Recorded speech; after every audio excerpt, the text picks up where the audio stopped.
are gonna make a really awesome go-to dish for sushi night called poke. Not even Japanese, it's a Hawaiian dish, kind of denotes a seafood salad typically, and a lot of times it's raw. What we'll do is we'll sort of do like a mother one, a poke mom, if you will, sort of like a mother sauce in French cooking. And then we'll kind of show you how some variations, not only, but tuna's the go-to, but we can make it with other things. But I'm gonna start out showing you a good tuna one. So we got tuna. This comes from San Diego. Catalina Offshore Products is typically where I order most of my stuff, especially the fresh tuna. They're really the only ones I've found who can get the quality and consistency for sure. So let's take a look at this guy. Now that's a nice piece of tuna. Look at that.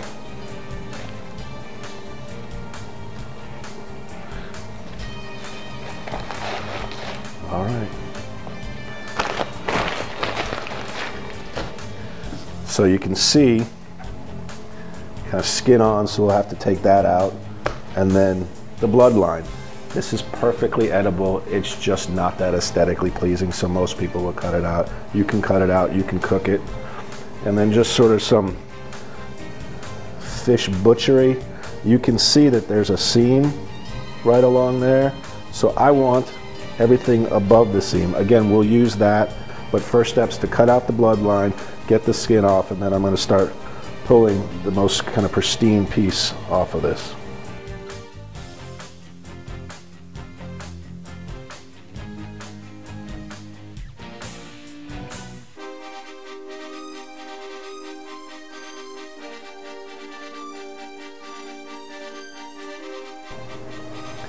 All right, bloodline done.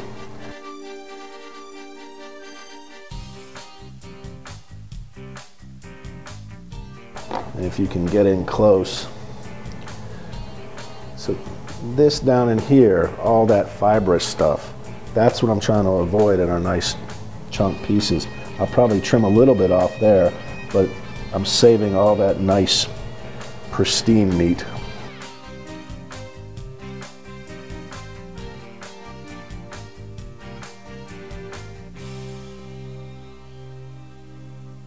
So we've got our bigger loin piece. What I'm going to do is trim this up so that we've got a piece that we can make some nigiri out of.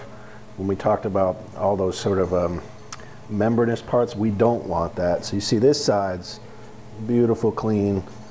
We want a rectangular piece, about like that. As few motions as you go through the fish. Try and do long strokes. I know I saw it a little bit right there. But with this, so I don't necessarily want that for nigiri. I don't necessarily want any of that for nigiri. I do want all of that and that. So I'm going to cut this right down there and trying not to saw.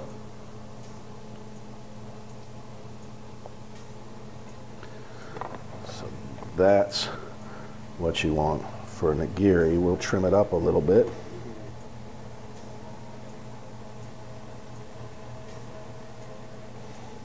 Alright. That's pretty good looking for nigiri. You can clearly see the grain. So to get the most tender nigiri pieces, you're going to cut against the grain. So when I go to do this for nigiri, it'll be like that. This part not the most exciting. I'm going to create cubes of fish. So only real part here is about the size that we're looking for. It's that. You want a decent bite in the mouth. These are cubes of fish you're going to eat, not something that's a paste.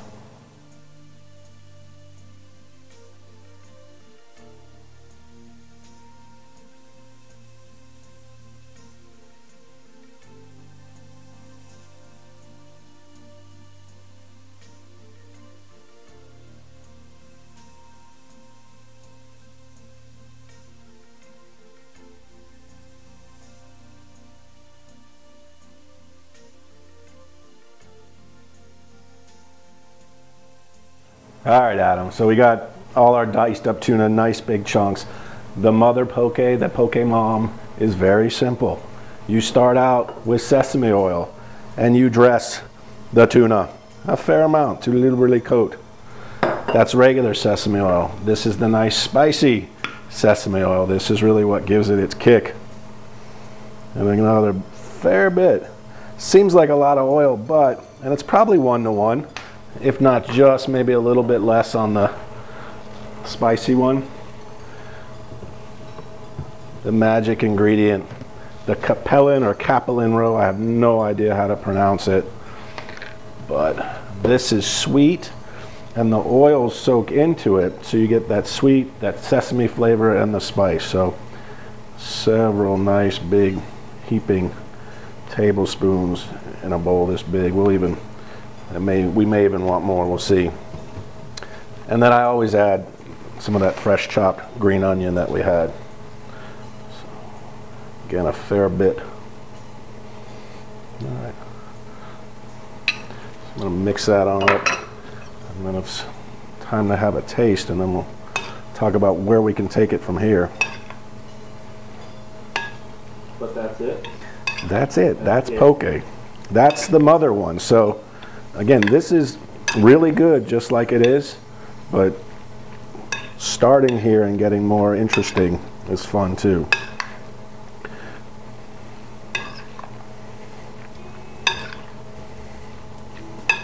We're trying not to mush our pieces of tuna, but they're holding up good.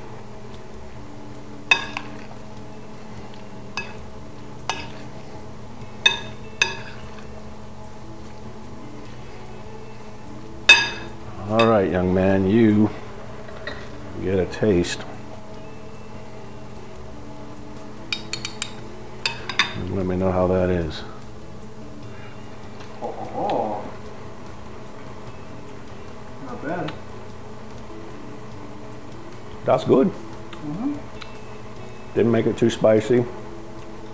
I was going to say, I don't mind spicy, so from my perspective, we can even hit it again, but we could. This is not lots of different people. Well, but this is not designed to be a spicy dish. This just has a little bite.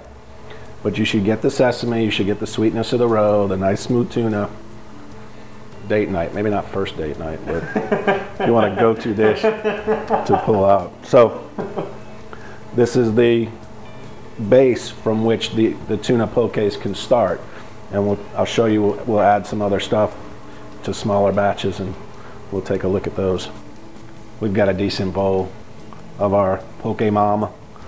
So we talked about some things we can do different. One of the easiest things to just add an extra dimension of flavor, and we should have gotten a shot of this I think earlier. You can take a look at that. But basically this is sesame seeds, little pieces of seaweed, and some seasoning. There's a dozen of these if you can find them at your Asian grocery store. You can try them, see which one you like. Nice little bit of the crunch with the sesame seed and a little bit of the umami flavor. Not a ton of it, but then we'll mix that through.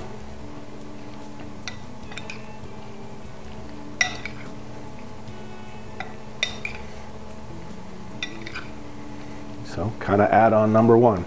You ready for variation number A, B, or? Number A? Yeah. And you haven't been drinking? That's a good point. We were just talking about that. No alcohol.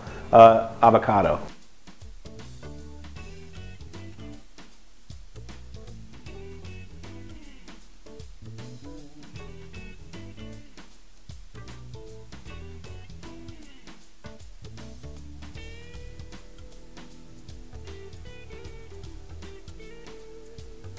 This was the one with the little bit of the seaweed flake and the sesame seeds.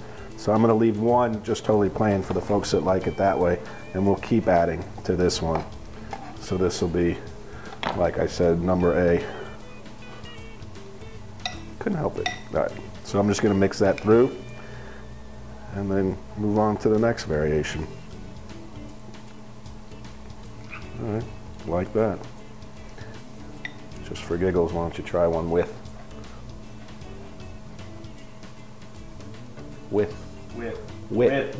Like the cheese whiz with. I like that one better than the original. All right, so. I can dig it. And we're not getting super complicated here. We've added an avocado. Poke Mom. No copyright infringement like Poke Mom. Oh, it's no. Poke Mom.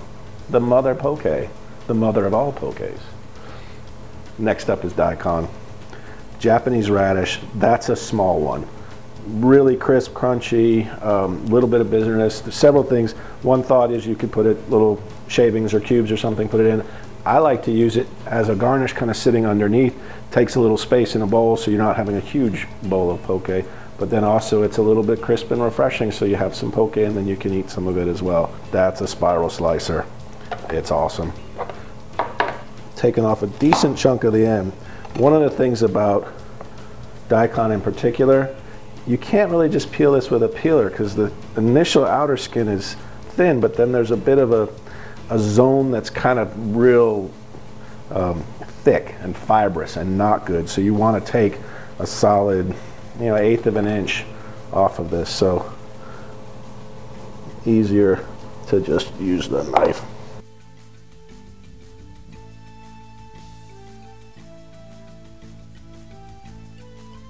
A spiral slicer.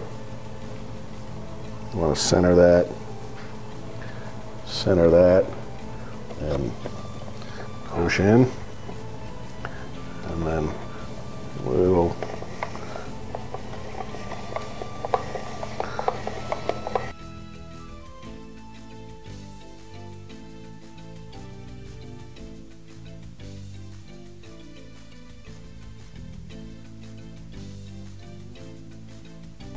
that's fun. That was easy.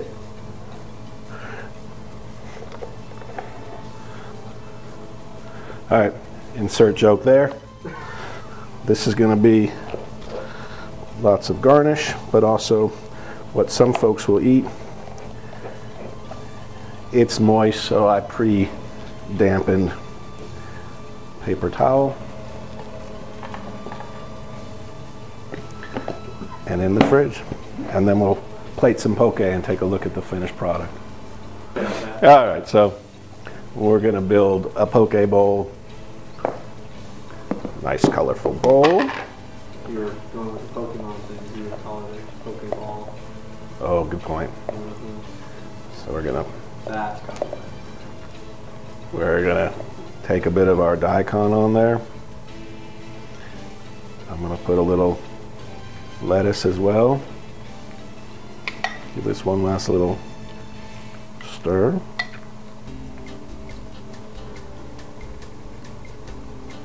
Too much avocado on that one. Get a little bit more of the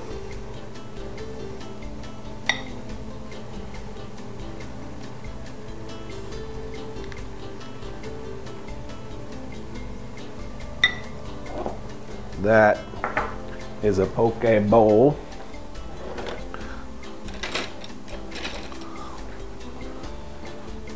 Some sticks. Why don't you give that a try? I'm gonna make up a couple others for the folks that are here. All right. I'm gonna wrap that up. We're gonna serve those and we'll move on. Teach me and I'll teach you. Pokemon. Gotta catch 'em all. Gotta catch 'em all.